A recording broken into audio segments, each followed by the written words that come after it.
Hip hip tally ho, Jules Guides here, in which I wander around London telling you fascinating facts. And today we are taking a little stroll around the museum district of South Kensington. There's a lot more than just museums in South Kensington. It's actually a really interesting area. We're just starting here at the station here. Like, it's the Metropolitan and District Railway, but it was also the Great Northern Piccadilly and Brompton Railway. Anyway, that's why down on the station platforms you can see 4 different platforms all next to each other. Actually, one of them has been abandoned, so you can just see it's not used, but the other one has been built on, and you can just see the escalator going down, so that they made way for the escalator there. But anyway, yeah, so that's why they've got 4 station platforms there. Oh, there's a lovely map over here, look. So, pay attention, Simon. We're starting here, and we're going to go here, here, here, and here. And we'll be finishing somewhere around here. Yes, sir. So let's go. Look at that. Don't get many of those. Definitely get points for spotting one of these nice, big, solid, square post boxes. Look at that, yeah. Queen Victoria's era. And see, I like that, the fact that you can't take that out unless you have the key to open the door. Anyway, points for that.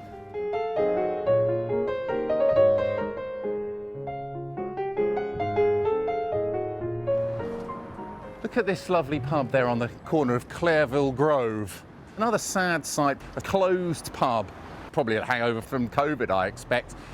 The Brompton Beer and Wine House. Beautiful buildings they've got around here. I mean, look at the Royal Society of Sculptors there. They're so lovely. Built in 1886. And speaking of pubs, don't forget, Jules Guides has another book coming out. Rather Splendid London Pub Walks. Well, that's the working title at the moment anyway. It's a series of walks in which I wander from one pub to another and talk about all the interesting things in between. Check the links below. You might even be able to pre-order it on there as well. Anyway, very highly recommended.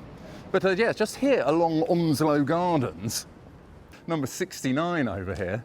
This is where Mrs. Cody lives in A Fish Called Wanda. Have you seen that film?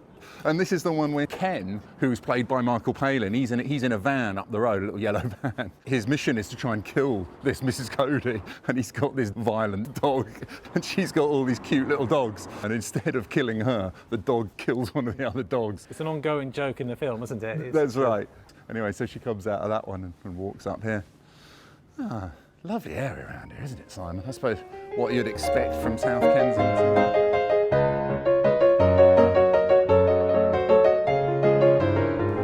Might as well discuss this. Look at that. RBK, I imagine it's Royal Borough of Kensington. RBK. But then on this one, it's Royal Borough of Kensington and Chelsea. So I wonder if they merged. Kensington and Chelsea merged, but that lamppost was put there before they merged. What do you think? Just my theory. Don't write in. Actually, do write in if you happen to know. That'll be interesting. I don't feel safe in this neighbourhood. I think we should move along. That's true, actually. Swiftly.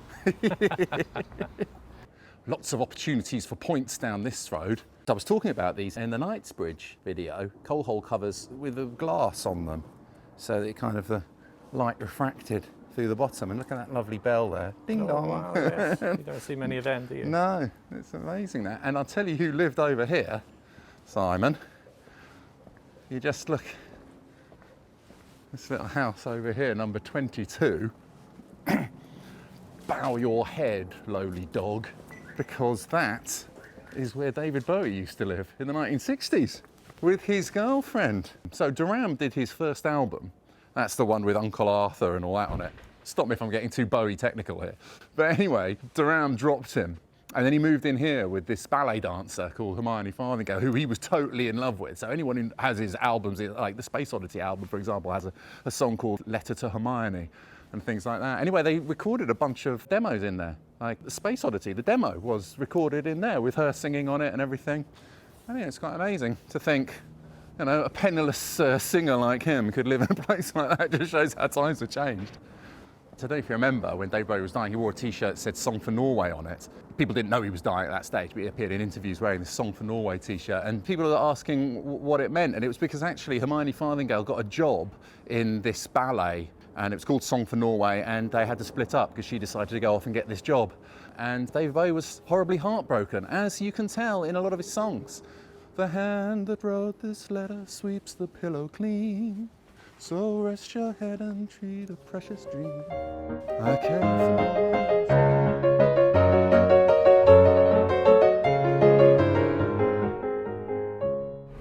That's a lovely station. Look at that one. I do like, well, originally it was called Brompton Gloucester Road. This is from 1868 when they extended the Metropolitan Railway to Hammersmith. This was part of it. So it's a Metropolitan and District Railways Gloucester Road station. Now it's just Gloucester Road station because the whole area is actually not South Kensington. It's called Brompton officially, but South Kensington was a name coined by Henry Cole, whom we shall learn more about later. But anyway, I've always had a lot of love for this station. I think it's very beautiful.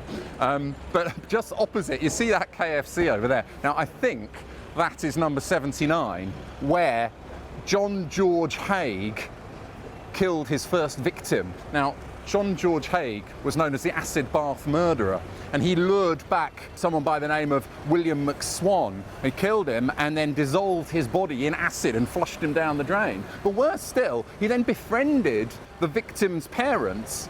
And when the parents were asking him, you know, well, what's happened to our son? Do you know him? And he said, oh, well, I think he's tried to avoid joining the army. So that he's just gone missing, because this was in 1944. They were worried about getting called up. So anyway, he then invited the parents back to his flat here. He put on this famous leather apron and a gas mask. He then killed them, dissolved them in acid as well, flushed them down the drain, and then he posed as their son in order to claim the inheritance. It's unbelievable. Anyway, they caught him in the end, Simon. Crime doesn't pay. Yeah, let that be a lesson to all of you watching. Fancy KFC, son?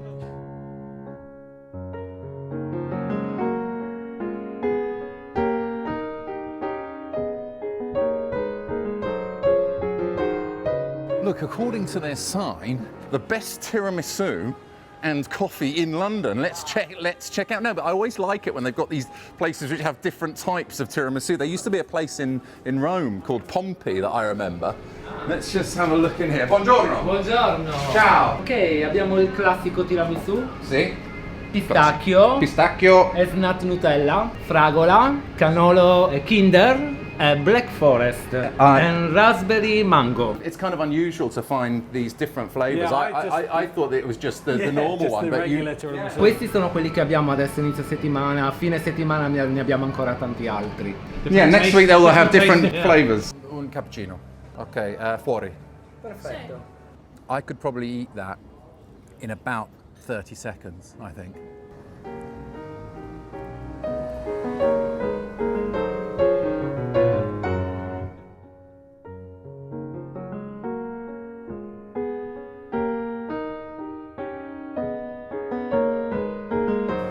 But we're here on Cromwell Place, just around the corner from South Kensington Station, actually. And look, number 7, yeah, Francis Bacon, the famous painter. He lived here in the 1940s.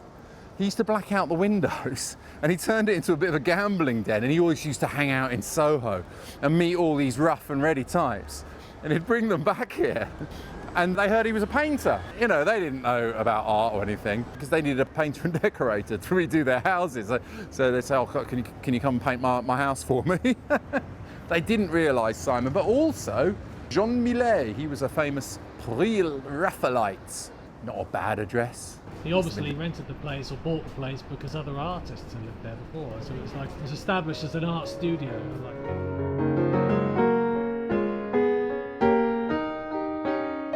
There we go, Simon. Look, the Natural History Museum. Look, we're not going to go in and talk about the museums loads because there's just too much in there. I remember when there used to be a Diplodocus in the entrance hall. I think they've replaced him now. He's now a blue whale in the entrance hall, but now he's out here. Look, do you say Diplodocus or do you say Diplodocus? Diplodocus. Yeah, some people say Diplodocus. I mean, honestly, Diplodocus. Diplodocus. Diplodocus.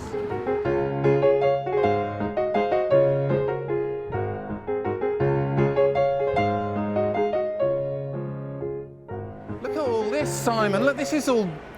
Jerry did this. Jerry did this during the war. There's some Luftwaffe. You'd have thought they might fix it a little bit. stick a bit of polyfiller on it. You know. Yeah, exactly. But now coming up here on the right, this lovely red building is the Henry Cole wing of the Victoria and Albert Museum. Now, Henry Cole was one of the most influential, important men of the Victorian times, and we did actually visit it in my recent video all about my mum. It's called My Favourite Walk, so if you want to see some of it. But I think we should go inside because there's someone very special I want to meet.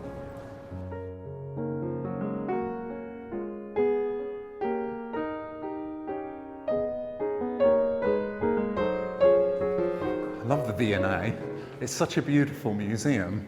And look, over here, as I live and breathe, it's Alice MacDonald, spelt the same way as my name. We must be related. I'm not sure about that. But you are related to this man. I am definitely related to this man. Henry Cole is my great-great-great-great-grandfather. Okay. So Henry Cole was the first director and the founder of the V&A. It was known as the South Kensington Museum initially, and now it's the V&A. And he was also involved in many other things. In fact, the whole reason why all of these museums and stuff are here is because Henry Cole convinced Prince Albert, Queen Victoria's husband, Prince Albert, yeah, to do this huge thing called the Great Exhibition. What sort of year are we talking? 1851 was the Great Exhibition, so that was probably when he was in his full steam. Right. Prince Albert was known to say, if we need steam, get coal. What do you think it was, neckbeard? Is that what it is? Yes. A neckbeard? It was quite a popular thing of the time. Really? Where your chin was exposed and you kind of had a beard. Just coming down there? Yeah, all around the like edge? A furry kind of tire? Yeah.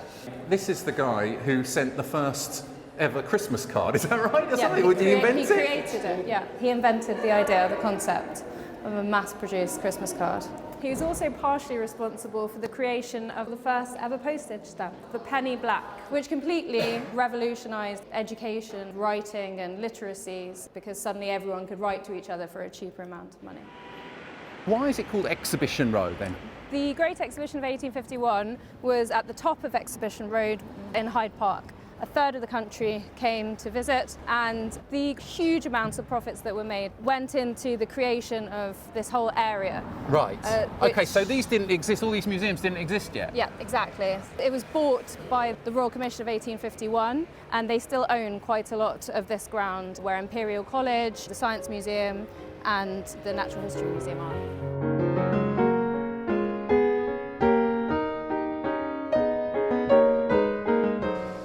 Look at this. Look, George GR5, 1910.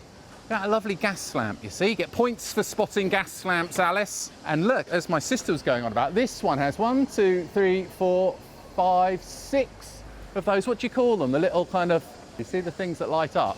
So sometimes they only have 4, sometimes they have 3. All right. Anyway, let's go this way. Look, we're just walking into, this is Imperial College here. And just around the corner there, after the Skempton building, is something rather nice. How utterly disappointing! It is completely covered in scaffolding. What a disappointment. This is the Queen's Tower. Back in 1886, this was called the Imperial Institute, but this is the only part of the Imperial Institute that still survives. There were originally 3 of these towers, which didn't look like that. I'm going to have to cut to a photograph of this or something.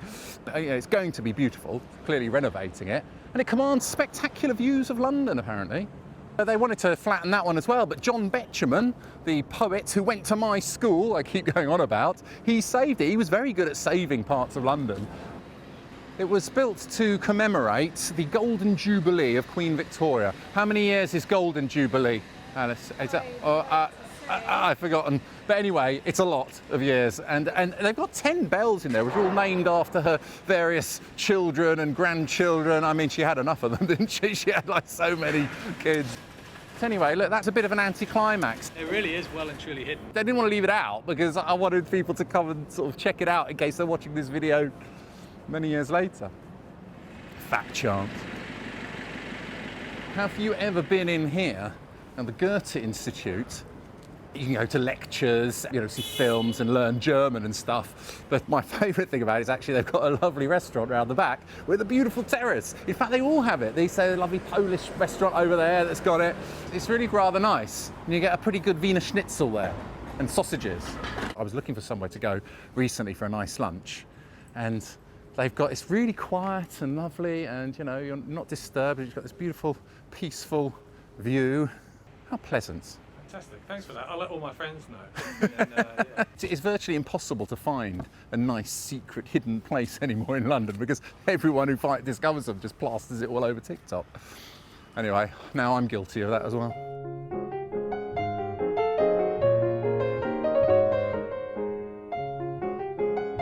Oh no, look, it always happens.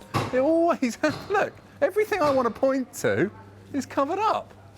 Look, number 12. I mean, what a nuisance. This is number 12, completely covered in scaffolding as usual. But it's actually a very beautiful little mews.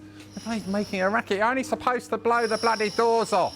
So, this is where Michael Caine used to live, with Terence Stamp. Oh, Terence Stamp. Kneel before Zod. Kneel before Zod. I'm sure he has done. Look, can we stand over here, please, so that you can actually see what a beautiful street this actually is? So this is a nice, lovely mews. Yeah, it's not bad. And it just goes to show that in the 1950s, penniless actors like Michael Caine and Terence Stamp could live in a place like this. A bit like how we saw with David Bowie. It's weird, isn't it, how times have changed. And it's a complete shell now, I see. You know Zod? General Zod from Superman. I'm sure he has done many other much more important roles. Far from the man in crowd. Zod. I always wonder though, when they renovate properties like that, they would come across items or something that would have been from the time that Terence Stamp was there, and exactly. Obviously before. A little bit of graffiti, maybe. Yeah. What kind of a column would you say that is? That's a Corinthian capital on top of that column. Oh, very well spotted. Since we're talking about David Bowie earlier on, it's is it chameleon, comedian, Corinthian, and caricature, Simon? Perfect abode for Julian MacDonald.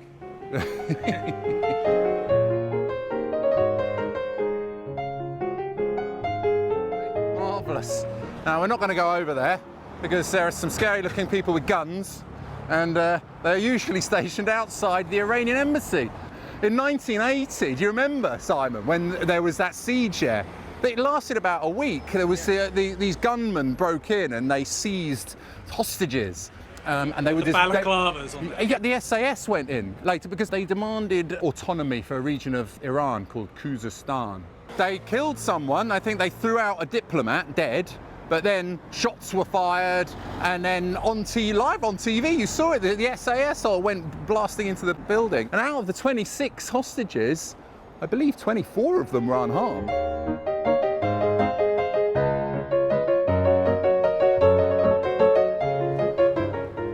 Over here, you see, so we're here at Prince's Gate.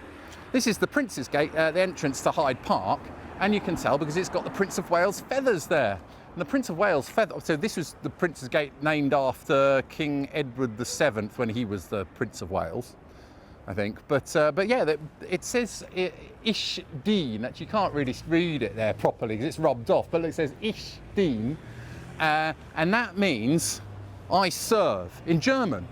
Because it was back in 1346 when the Black Prince, he was called. He was the heir apparent of King Edward III. So King Edward III's son, who was going to be king, but actually he died before he came to the throne. He defeated blind King John of Bohemia in the Battle of Crécy in 1346.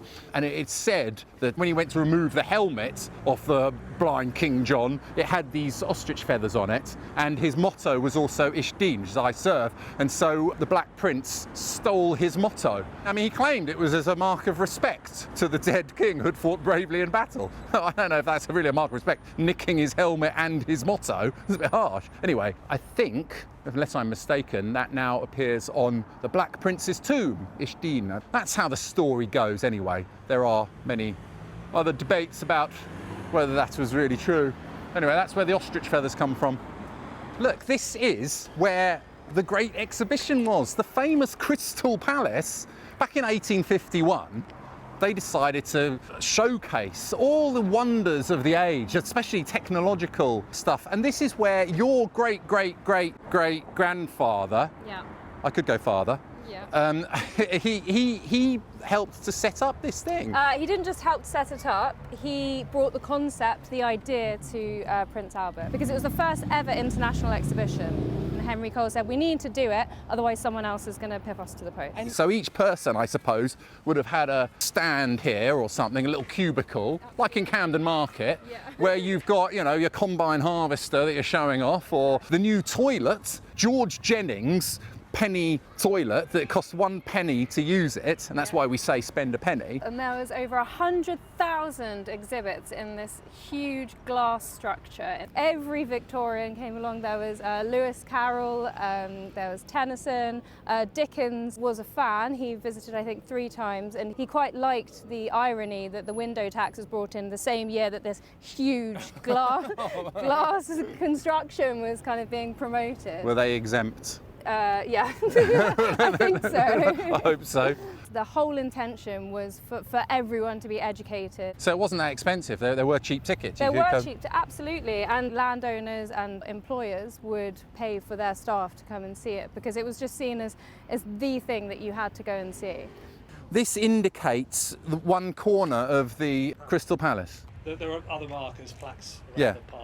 So if you want to have a little challenge, you go Joolz Guys Challenges, you can find all the markers to indicate, just to know exactly how big the place was. You have to walk quite a long way that way. The royal parks have an augmented reality app. Okay. Oh, hello. Look there. Look there. Look there, I say. And you can see what the Great Exhibition would have looked like. So it went all the way along there. Hey, this isn't bad. Just walk through the wall. You think I can walk through the wall? Hey, and we're in. Look, oh, there are no exhibits though. There are no exhibits. Completely empty. It's empty of exhibits. So can people put their own exhibits in there? I think that's the next step for the royal parks. They're gonna. You should be in this. But Simon, maybe you could mock weird, up a isn't it? little. I half expected to see Alice in there. Yeah. She just wasn't there at all. Yeah, look, you're disappearing. I can make you Not disappear. there at all. And then all the way down that way. Yeah. It went all the way down to the Really end there, fun, massive. I'm glad we did that. Thanks, Alice. That was quite fun. I'm not usually a fan of these things. It's exciting, isn't it? Especially when it's historical, though, like that. Then it gives you a real sense of scale. It only lasted for 6 months, didn't it? Yep, and after that they transported it pane by pane down to Sydenham and named the entire area after this amazing structure. You know, the football team, the Crystal Palace dinosaurs you must have spoken about before. Yes, They were I do incredible. have a Crystal Palace video. Yes, please watch.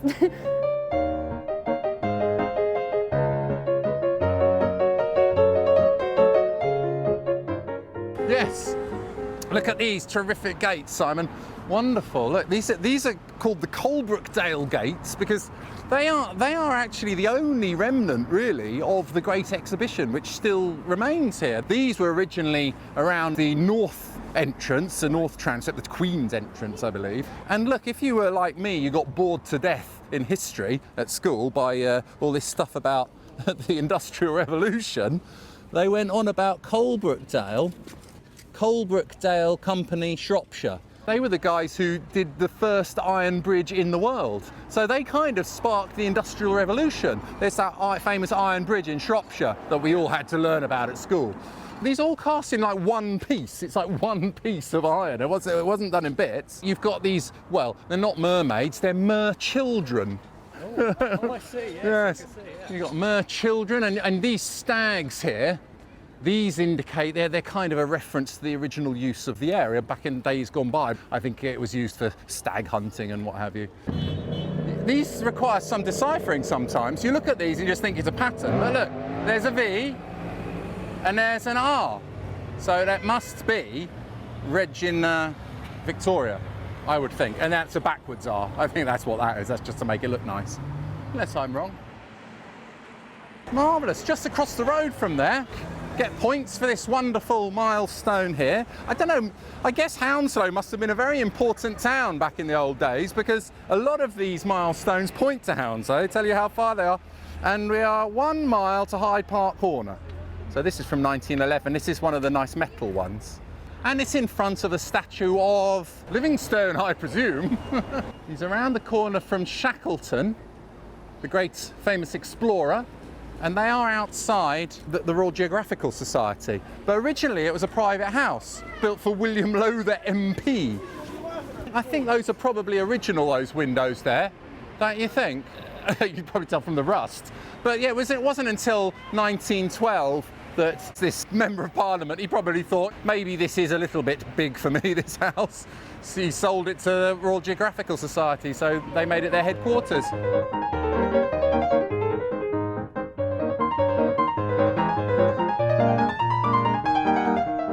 That building we've just been to, the Royal Geographical Society, that was built in around 1873-ish. By the architect's name was Norman Shaw, and he also did these big red brick mansions here, Albert Hall mansions. This came up around the 1880s, because back in those days, wealthier people were living mostly in nice houses, but land was becoming more scarce. They started building up these areas, and so it became evident that these wealthy people would also have to start living in mansion blocks and stuff like this. So this was one of the first really posh mansion block of this sort, with with staff wearing nice uniforms, and I think they had a restaurant and cast iron railings and everything. And there's this kind of building opposite it, which is supposed to be quite famous. Well, it's famous because Arthur Daly and Terry McCann are seen standing on the steps at the end credits. Of Minder. Yeah, Yes. That's why this place is famous. That's how you know it, Julian. Let's go and reenact the end of Minder over here.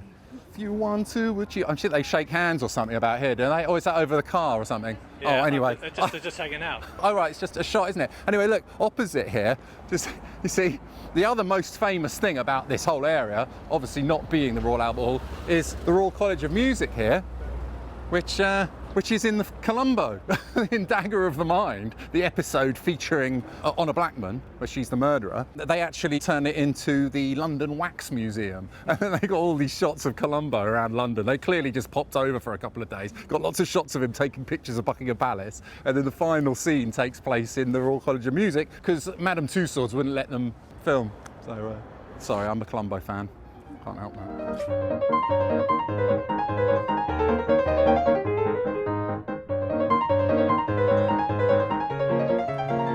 Royal Albert Hall. Come on, tell me about this blooming place. The Royal Albert Hall, or the Colosseum, as I like to... The Colosseum? Yeah. Oh, right, after Henry Cole. Yeah, that was a name that was kind of going around the London newspapers at the time of its construction, as well as the Coal Hole. Henry Cole is kind of known as the founder because he had the concept when he was on his holiday in Italy that he was told to go on by a doctor because he's working too hard at the South Kensington Museum. And then he had the idea for the nation's village hall. The first performance here was by the Wandering Minstrel Eye. It was for the people who built the hall and for their families and stuff like that, although they say that the acoustics weren't very good. For quite some years, I think it wasn't until like the 1950s or something, until they sorted out the acoustics in there. There used to be a joke that it's the only place that you could be certain that any performance you did would be heard at least twice, because it would be the echo. Good acoustics now, is it? Yeah, now you'll see in the proms and all of the televised shows that happen in the Royal Albert Hall, they have these kind of mushrooms that come down from the ceiling that absorb all of the sound. Oh, right. So it's kind of, your money's well spent if you come and see something in the nation's village hall, as it's known. You can still just about see on here, it says Lanarkshire Steel. The steelworks that made the gird or whatever that is. Yeah, look here. Yeah, Lanarkshire Steel, something Scotland. How about that? A bit of Scotland right here in London. So this area used to be, I mean, the actual area was called Brompton, wasn't it? Yeah, it was called Brompton, but Henry Cole, the man himself, decided that that name wasn't really it didn't really suit this area that was going to be the hub of art and culture. So he decided to name his museum the South Kensington Museum, which led to the whole name being created and the whole area being called South Kensington. So that's now the Victoria and Albert Museum. And this bit, some people call it Albertopolis. Yes, but it's also known as Coalville. Albert definitely was patron and endorsed lots of art and culture and music, but there was a kind of anti-royalist movement that kind of nicknamed this area Coalville, whilst other people were calling it Albertopolis. Because do you reckon when they built this, all the locals are like, oh, what that horrible, disgusting Royal Albert Hall. Crap. Royal College of Organists. I mean, they don't make them like they used to. Look at that.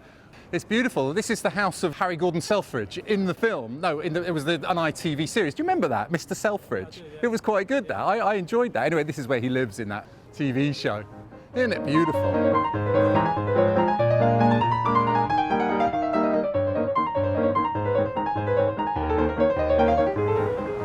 Lord Napier, the Lord of Magdala. I think he's the Magdala. It was a title created just for him.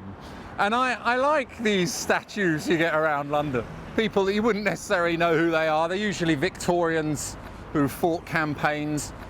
And he fought in the Anglo-Sikh Wars, the Second Opium War, the Indian Rebellion of 1857. I think he was regarded as a great hero back then.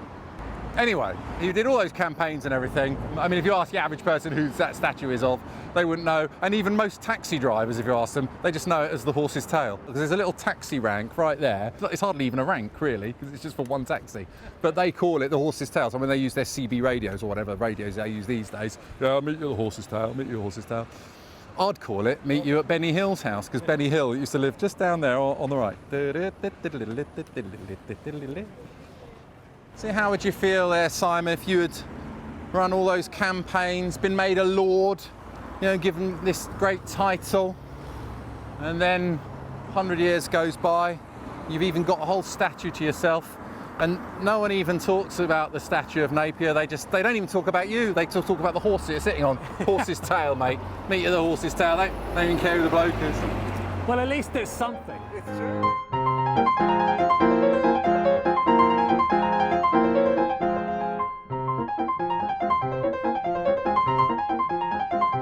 Just off Hyde Park Gate here, that's a beautiful little kind of cul-de-sac there.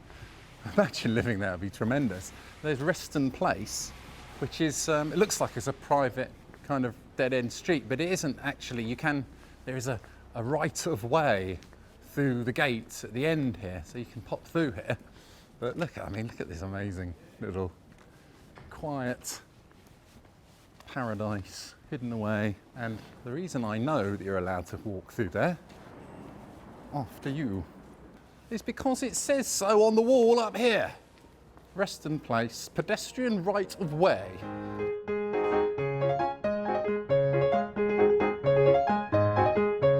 Now we've swum back round and we're back on Palace Gate, the continuation of Gloucester Road, this lovely road with amazing houses. I mean, I just think they speak for themselves, frankly. Anyway, now look, Queensgate Mews. I say it's time for the pub.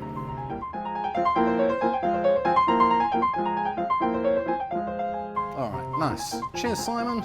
Cheers, everybody. Thanks for watching. Don't forget to hit the subscribe button if you like the videos. And if you want to know more about me, you can head over to my website, joolsguides.com, where you can even buy my book and keep an eye out for my new book about London pub walks. And also check out Alice's website, a2zarts.co.uk, to find out all about her special school programmes, where kids can learn all about geography, art, history, Fabergé eggs, and of course, Henry Cole. See you next time.